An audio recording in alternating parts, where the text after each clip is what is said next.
Good morning, students. Welcome back to our Unit 2 Lubricants का Lecture 3. So इस lecture में हम पढ़ने वाले हैं प्रॉपर्टीज़ ऑफ लुब्रिकेटिंग ऑयल्स. ठीक है, यहाँ पे ऑयल्स आएगा. Lubricating oils are use to reduce friction, wear and heat generation. ये हमने पहले ही पढ़ा था जब फंक्शंस या फिर कैरेक्टरिस्टिक्स पढ़ते. ठीक है, फिर द क्वालिटी एंड सुटेबिलिटी. सो जो quality and suitability of lubricating oil होती है किसी भी स्पेसिफिक किसी भी काम के लिए जहाँ पे आप उसको यूज़ कर रहे हो ऑयल को, ठीक है, वो डिपेंड करती है उस ऑयल की फिजिकल और केमिकल प्रॉपर्टीज़ पे. ठीक है, और ये फिजिकल और केमिकल प्रॉपर्टीज़ किसी भी ऑयल की कहाँ से पता चलेगा कि इस ऑयल में ये इसकी प्रॉपर्टी ऑयल की डिटरमाइन होती है स्टैंडर्डाइज्ड टेस्टिंग प्रोसीजर्स के, यानी कुछ हम टेस्ट करते हैं उसके थ्रू पता चलता है, कुछ टेस्टिंग प्रोसीजर्स के थ्रू पता चलता है कि इस ऑयल की इसकी ये specific physical and chemical properties है. फिर उसके बाद हमें कुछ यहाँ पे प्रॉपर्टीज़ दे रखी है, viscosity, viscosity index, flash point, fire point. ठीक है, तो ये सब क्या है, ये सब है हमारी ऑयल की प्रॉपर्टीज़. फिर ये जो प्रॉपर्टीज़ है ये इन्फ्लुएंस करती है ऑयल के फ्लो बिहेवियर को, थर्मल स्टेबिलिटी को एंड सेफ्टी ड्यूरिंग ऑपरेशन. ठीक है, नेक्स्ट आता है विस्कोसिटी ऑफ लुब्रिकेटिंग ऑयल. तो विस्कोसिटी होता क्या है, विस्कोसिटी की डेफिनेशन. तो विस्कोसिटी जो है रेसिस्टेंस होता है of a fluid to flow, यानी कोई भी फ्लूइड फ्लो कर रहा है.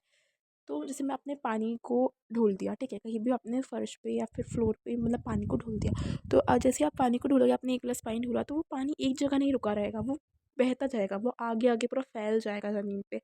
तो वो मतलब उसकी विस्कोसिटी कम है क्योंकि वो फैल गया है, वो फ्लो इजीली कर गया, उसने आराम से अपने आप को फैला दिया. तो उसकी विस्कोसिटी कम है क्योंकि विस्कोसिटी जो है वो फ्लोएबिलिटी नहीं है, वो रेसिस्टेंस है, वो रुकावट है किसी भी फ्लूइड के फ्लो में.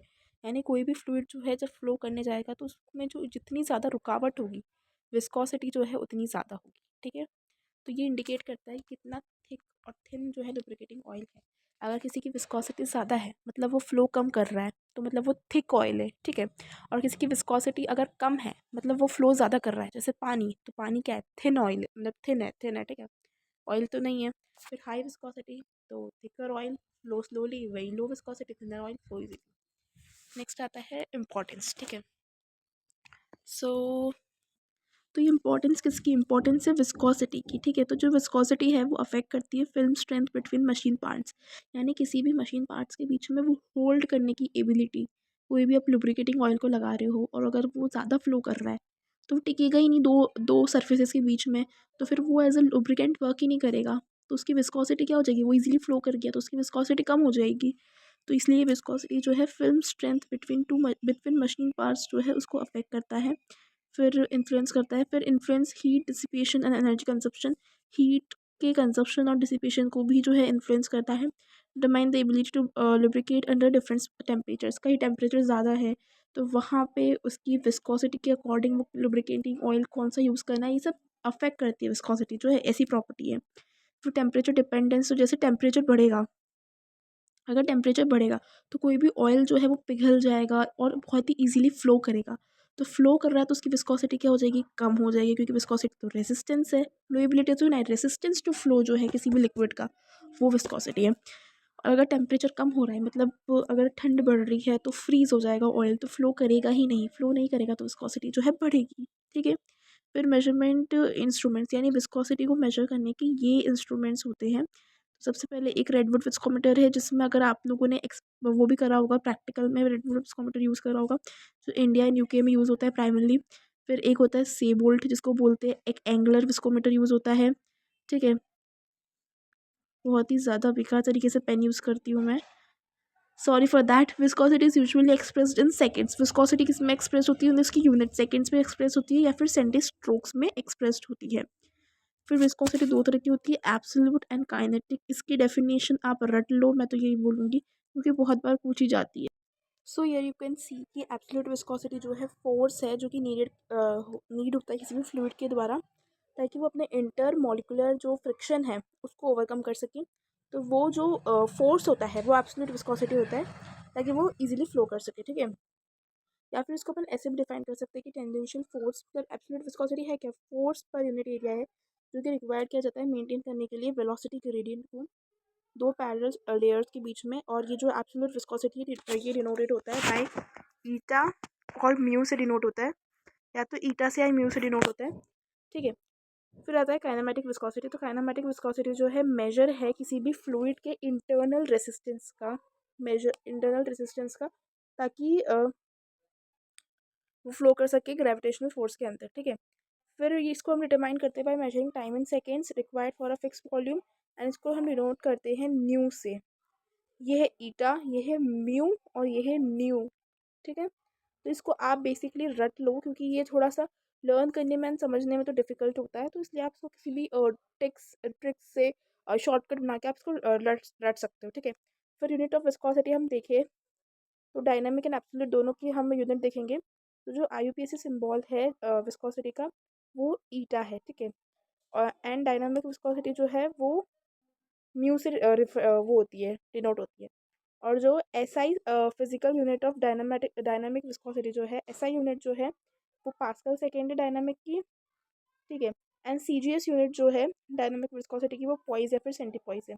और जो सेंटीपॉइज है उसको कॉमनली हम यूज़ करते हैं, पॉइज और सेंटीपॉइज में सेंटीपॉइज को हम कॉमनली यूज़ करते हैं। 1 पॉइज इक्वल टू इतना होता है, एंड इधर हमें दे रखा है कि 1 पास्कल सेकेंड जो है वो इसके इक्वल होता है। फिर रेडवुड 1 जो है, इसके बारे में थोड़ा सा इंफॉर्मेशन है, एंड नेक्स्ट स्लाइड में हमें रेडवुड 1 एंड रेडवुड 2 के बीच में डिफरेंस दे रखा है। तो बेसिकली ये रेडवुड 1 जो है कि इसका इतना it is not that important, but देख लो 50 ml of sample at temperature, इतना टेम्परेचर पे डायमीटर 1 mm, मतलब not that much important. But ये डिफरेंस जो है, this is very very important, this difference is very very important, like I want to say very very very important, because 3 से 4 marks में आएगा redwood 1 redwood 2 के बीच में difference. और बहुत ही ईजी है, देखो डायमेंशन ऑफ ऑरिफिस, यानी कि ऑरिफिस होता है जिसमें आप ऑयल को डालते हो। रेडवुड 1 का शेप इस तरह से होगा, रेडवुड 1 रेडवुड 2 का शेप सेम ही होता है, बस साइज में थोड़ा डिफरेंस होता है। तो ये इस तरह से जो है ऑरिफिस होता है। तो ये हमारा ऑरिफिस है। तो हमें दे रखा है कि डायमेंशन ऑफ ऑरिफिस रेडवुड 1 में जो है 10 mm होता है, मतलब इसका डायमीटर 10 mm, मतलब इसकी 10 mm हाइट होती है रेडवुड 1 में। एंड रेडवुड 2 में वो हाइट जो है 50 mm हो जाती है, कितनी होती है 50 mm हो जाती है। तो रेडवुड 2 में जो है वो हाइट उसके ऑरिफिस की क्या है, ज़्यादा है। तो डायमीटर जो 1 में है 1.62 होता है, यानी ये डायमीटर ये 1.62 होता है, 2 में 3.80 हो जाता है। तो मतलब 2 में हाइट और डायमीटर दोनों क्या हो जाता है, इंक्रीज हो जाता है। डायमीटर ऑलमोस्ट डबल हो जाता है, हाइट 5 टाइम्स हो जाती है। फिर रेडवुड 1 जो है वो हमेशा लो लेस यही है, उसका डायमीटर हाइट कम है और लो विस्कस ऑयल के लिए यूज़ होता है, ये हाई विस्कस ऑयल के लिए यूज़ होता है।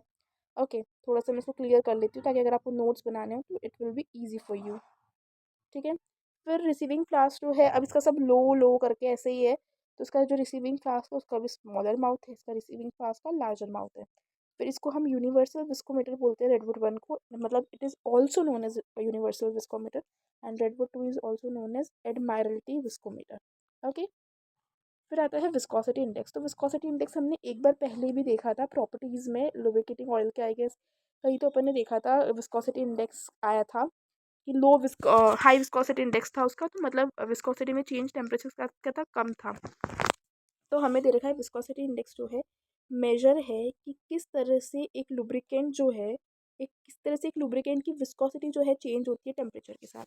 मतलब विस्कोसिटी इंडेक्स जो है, मतलब विस्कोसिटी इंडेक्स जो है वो हमारा कुछ नहीं है, वो हमारा एक ऐसा आर्बिटरी स्केल, ऐसी स्केल है जो मेजर करती है चेंज इन विस्कोसिटी, जो चेंज इन विस्कोसिटी मेजर करती है, ठीक है। चेंज इन विस्कोसिटी मेजर करती है किसके साथ, वो भी टेम्परेचर के साथ, कि टेम्परेचर हम बढ़ा रहे कम कर रहे तो उससे विस्कोसिटी में क्या, जो उससे विस्कोसिटी में जो भी फ़र्क पड़ रहा है वो विस्कोसिटी इंडेक्स जो है मेजर करता है। ओके, अब हाई विस्कोसिटी इंडेक्स, अब इधर एक और चीज़ है कि ये जो विस्कोसिटी इंडेक्स है ये इन्वर्सली प्रोपोर्शनल होता है change in viscosity with temperature के, change in viscosity with temperature की जो है ये इन्वर्सली प्रोपोर्शनल होता है। मतलब अगर आपका विस्कोसिटी इंडेक्स, इसका सीधा सा मतलब ये है कि अगर आपका विस्कोसिटी इंडेक्स ज़्यादा होगा तो change in viscosity with temperature जो है वो कम होगा, ये change in viscosity with temperature कम होगा। और अगर आपका विस्कोसिटी इंडेक्स कम है तो change in viscosity with temperature जो है वो ज़्यादा होगा। इन्वर्सली प्रोपोर्शनल है ना, क्योंकि इन्वर्सली प्रोपोर्शनल है विस्कोसिटी इंडेक्स इसके। अब हम देख सकते हैं वही हमें यहाँ पे लिखा हुआ है आगे। मैं आपको वही चीज़ें पहले ही एक्सप्लेन कर देती हूँ कि हाई विस्कोसिटी इंडेक्स मतलब जो विस्कोसिटी में टेम्परेचर के साथ चेंज है वो बहुत कम है, स्मॉल चेंज है। एंड लो विस्कोसिटी इंडेक्स मतलब जो टेम्परेचर और टेम्परेचर के साथ विस्कोसिटी का चेंज है वो बहुत ज़्यादा चेंज है, ठीक है, इन्वर्सली प्रोपोर्शनल। फिर विस्कोसिटी इंडेक्स जो है इसको हम इस तरह से क्लासीफाई करते हैं कि अगर एक है लेस देन 35, एक है 35 से 80, एक है 80 से 110 और एक है 110 से भी ज़्यादा। यानी अगर विस्कोसिटी इंडेक्स की रेंज, अगर विस्कोसिटी इंडेक्स 35 से भी कम है तो वो बहुत कम लो विस्कोसिटी इंडेक्स हो जाएगा। 35 से 80 के बीच में तो मीडियम होगा, 80 से 110 के बीच में है तो हाई होगा, एंड अगर 110 से भी ज़्यादा है तो वेरी हाई विस्कोसिटी इंडेक्स होगा, ठीक है। अब ये कुछ एग्जाम्पल है विस्कोसिटी इंडेक्स फाइंड करने के। तो यहाँ पे हम विस्कोसिटी इंडेक्स फाइंड कर रहे हैं। तो बेसिकली विस्कोसिटी इंडेक्स का जो फॉर्मूला होता है वो होता है L minus you upon L minus H into 100, ठीक है, मतलब 100 है ये। तो अब ये कैसे होता है मैं आपको बता देती हूँ। लुब्रिकेटिंग ऑयल है, आपको कुछ समझना ही नहीं है क्वेश्चन में। विस्कोसिटी इंडेक्स अगर फाइंड करने को बोला है तो फॉर्मूला आपको पता है L minus you upon L minus H into 100, ये एच है, ठीक है, एच इंटू 100। तो बस आपको ये L U और H इन तीन चीज़ों की वैल्यू जो है फाइंड कर लेनी है। तो हमें दे रखा है lubricating oil has a viscosity of 65 second. तो कोई लुब्रिकेटिंग ऑयल है, उस लुब्रिकेटिंग ऑयल के बारे में आपको पता है क्या नाम वगैरह है, कुछ नहीं पता है, तो ये हमारी यू की वैल्यू होगी। ये 65 जो है हमारी यू की वैल्यू है, क्योंकि ये यू मतलब अननोन है। यू मतलब क्या है, यू मतलब अननोन है। तो ये जो 65 है ये हमारी यू की वैल्यू है। टेम्परेचर से हमें कोई लेना देना नहीं है, फॉर्मूला में का यूज़ ही नहीं आ रहा है। फिर हमें एल की वैल्यू दे रखी है कि वैल्यूज़ फॉर स्टैंडर्ड ऑयल, ये लो विस्कस ऑयल होता है, और एच मतलब हाई विस्कस ऑयल। तो एल की वैल्यू हमें 80 दे रखी है, एच की वैल्यू 40 दे रखी है। तो बस ये हमने ले ली। फिर viscosity index is equal to L minus U. तो 80 माइनस 65 हो जाएगा, तो वो अपॉन यानी divided by L minus H, यानी कि 80 minus 65, 80 minus L minus H, तो 80 माइनस 40, तो 80 माइनस 40 आ गया, फिर इंटू 100, तो इक्वल टू हमारा 37.5 आ गया, ठीक है। सिर्फ कोई यूनिट नहीं होती, viscosity index is unitless, unitless, ठीक है। आपको हर एक एक चीज़ बताती हूँ लेक्चर्स में, तो मेक श्योर आप मेरे ही लेक्चर देखिए। Kidding just kidding. फिर हम देखने वाले फ्लैश पॉइंट। तो फ्लैश पॉइंट क्या होता है, फ्लैश पॉइंट ये क्या थी, प्रॉपर्टीज़ ऑफ लुब्रिकेटिंग ऑयल थी। सबसे पहला आता है फ्लैश पॉइंट। तो फ्लैश पॉइंट किसी भी लुब्रिकेटिंग ऑयल का वो सबसे कम टेम्परेचर होता है जिस पे वो एक वेपर्स देती है, ठीक है, ताकि वो इग्नाइट कर सके। तो the flash point of lubricating oil is the lowest temperature, मतलब सबसे कम टेम्परेचर जिस पे हमारा ऑयल क्या करे, जिस पे हमारा ऑयल जो है गिव्स ऑफ इनफ वेपर्स, यानी कि वो वेपर्स दे, इनफ वेपर्स दे दे जिससे वो इग्नाइट हो, किसी एक इग्नाइट हो एक मोमेंट के लिए, यानी फ्लैश आए, इसे एकदम चिंगारी, 1 सेकेंड के लिए चिंगारी आए और फिर बुझ जाए। तो वह ना फ्लेम इज अप्लाइड, जब भी हम कोई माचिस की तीली जली हुई अगर उसके पास ले जाए तो वो ऑयल एक बार से चिंगारी देके बुझ जाए। तो वो चिंगारी देके बुझ जो रहा है वो किस टेम्परेचर पे, सबसे पहले किस टेम्परेचर पे, मतलब सबसे लोवेस्ट टेम्परेचर, वो हमारा फ्लैश पॉइंट हो जाएगा। इंपॉर्टेंस क्या है, वोलेटिलिटी ऑफ ऑयल हमें इंडिकेट करता है। एंड फायर हज़ार्ड में कभी भी आपने स्टोर वगैरह कर रखा है और अगर आपने बहुत ज़्यादा टेम्परेचर दे दिया तो उसके उस ऑयल के जो उस ऑयल की जो है फ्लैश पॉइंट से ज़्यादा है तो वो ऑयल जल जाएगा, आग लग सकती है वहाँ स्टोरेज में, तो बहुत नुकसान हो सकता है। तो इसलिए असेसमेंट में, सेफ्टी हज़ार्ड्स में, इन सब में इनका जो है इंपॉर्टेंस आता है, या फिर इसको हम इंपॉर्टेंस या फिर सिग्निफिकेंस भी बोल सकते हैं।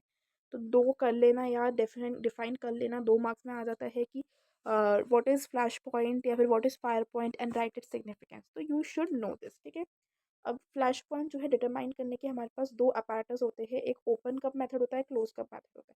तो जो है ओपन जो होता है वो Cleveland open open cup apparatus होता है, एंड जो क्लोज है वो एबल्स एबल्स क्लोज अपैरेटस होता है, या फिर एक और आप होता है पेंस्की मार्टिन्स अपैरेटस, ठीक है। फिर एग्जाम्पल जो है हमें दे रखा है कि केरोसिन ऑयल और इंजन ऑयल दो हमारे लुब्रिकेटिंग ऑयल हो गए जिनका फ्लैश पॉइंट दे रखा है, एक का 40 है, एक का 220 है।